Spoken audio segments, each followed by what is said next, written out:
আসসালামু আলাইকুম। এটি একটি মাইক্রোওয়েভ সার্কিট। আমি সার্কিট সম্বন্ধে আপনাদের একটু টুকটাক পরিচয় দিয়ে দিচ্ছি। এই দেখছেন, এটি হচ্ছে LN, এটি হচ্ছে পাওয়ার লাইন, 220 লাইন ঢুকবে। এবার হচ্ছে ব্রিজ রেক্টিফায়ার। ব্রিজ রেক্টিফায়ারের পর দুটি ক্যাপাসিটার দেওয়া আছে।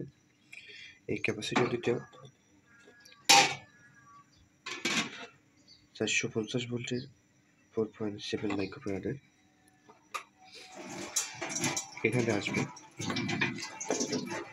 দেখেন এখানে আসার পর এটার কাজ চলমান রয়েছে।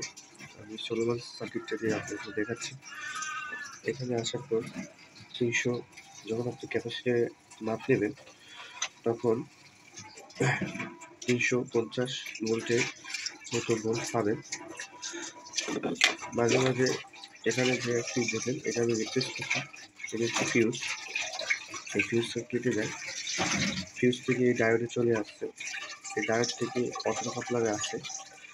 আর আপনারা যে মাপবেন এক্ষেত্রে একটি আইসি, এই আইসিটা মাঝে মাঝে খারাপ হয়। এই আইসিটার এই পিনে পাবেন 350 ভোল্ট, আর এখানে পাবেন 1.5 ভোল্ট। এই পিনে পাবেন 1.5 ভোল্ট, আর এখানে পাবেন 5 ভোল্ট। এই 5 ভোল্ট চলে গেছে এই অটো কাপলারে। এই অটো কাপলারে এখানে যদি মাপেন আপনি 5 ভোল্ট পাওয়া যাবে। এখানে এসে একটা চোপার, এই চোপারে চাপলায় আসবে। যখন আসবে তখন এখানে এই টার্মিনালে পাবেন 5 ভোল্ট, আর এখান থেকে এ পর্যন্ত হচ্ছে 12 ভোল্ট। এখানে 12 ভোল্ট পাবেন। আর হচ্ছে এখানে দেখেন রিলে আছে, এই যেখানে রিলে 12 ভোল্টের রিলে।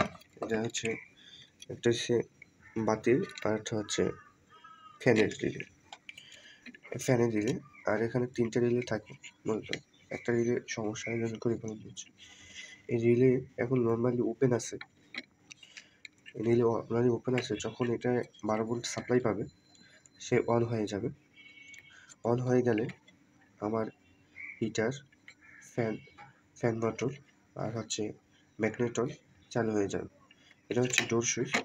এই ডোর সুইচ যখন আমি ডোর লাগিয়ে দেবো তখনই আমার এই 3টে রিলে 12 ভোল্ট সাপ্লাই পাবে। আর 12 ভোল্ট সাপ্লাই পেলে নর্মালি ওভেন থেকে সে নর্মালি ক্লোজ হবে, তখনই আমার ফ্যান মোটর, হিটার এবং ম্যাগনেটর চালু হয়ে যাবে। আর এখানে হচ্ছে 2টে রিলে, এই 2টে রিলেও 12 ভোল্ট। আপনারা 2টে রিলে যেভাবে মাপবেন দেখেন, আমি দেখাচ্ছি। এগুলো হচ্ছে কয়েল ভোল্টেজ। যখন আপনারা কয়েল ভোল্টেজ মিটারের হোম রেঞ্জে সেট করে মেজার করবেন তখন আপনারা একটি ভ্যালু পাবেন। যদি ভ্যালু পান তাহলে বুঝে নেবেন যে আমার রিলে ভালো আছে। দেখেন এই রিলে যখন সাপ্লাই এখানে দিয়ে মিটার দিয়ে মাপবেন তখন 12 ভোল্ট পাবেন। যখন 12 ভোল্ট এখানে আসবে তখন আমার এই পয়েন্ট নর্মালি এখন ওপেন আছে, সে নর্মালি ক্লোজ হয়ে যাবে। সেম টু বাকি রিলগুলো নর্মালি ওপেন আছে, সে নর্মালি ক্লোজ হয়ে যাবে। এখানে সেকেন্ডারি সাইজে আপনি এখানে মাপবেন, যদি মিটার দিয়ে মেজার করেন তাহলে এখানে 5 ভোল্ট পাবেন, আর এখানে 12 ভোল্ট পাবেন। দেখেন এই 12 ভোল্টটা ঘুরে সরাসরি আমার এই রিলেতে সাপ্লাই পেয়েছে, আর 12 ভোল্ট আমার এই যে ডোর সুইচ আছে এই ডোর সুইচ দিয়ে ঘুরে আমার রিলেতে গেছে। এটা হচ্ছে একটি ডিসপ্লে, দেখতে পাচ্ছেন আপনারা। এই ডিসপ্লেতে মূলত ডিসপ্লেটা 5 ভোল্ট সাপ্লাই এসে অন হয়ে যাবে। ধন্যবাদ ভিউয়ার্স। যদি আপনাদের বিস্তারিত জানতে ইচ্ছা হয় অবশ্যই কমেন্টে বলবেন আর শেয়ার করবেন, সবার মাঝে ভিডিওটা ছড়িয়ে দেবেন। কিন্তু আমার এতে প্রাইমারি সাইডের সমস্যা আছে, এই কারণে আমি চপারটা তুলে নিয়েছি। কাজ চলমান আছে, এই জন্য আমি সেকেন্ডারি সাইডটি আমার ভালো আছে কিনা এই জন্য আমি এক্সট্রা 2টে তার দিয়ে জাম্পিং করে একটি ভোল্টেজ সাপ্লাই দিয়ে দেখবো যে আমার প্রাইমারি সাইড ওকে আছে কিনা। তাহলে আমি বুঝে নেব, কনফার্ম হবো যে আমার সেকেন্ডারি সাইড ওকে আছে কিনা, তাহলে প্রাইমারি সাইডে আমার সমস্যা আছে। ধন্যবাদ ভিউয়ার্স। আসসালামু আলাইকুম।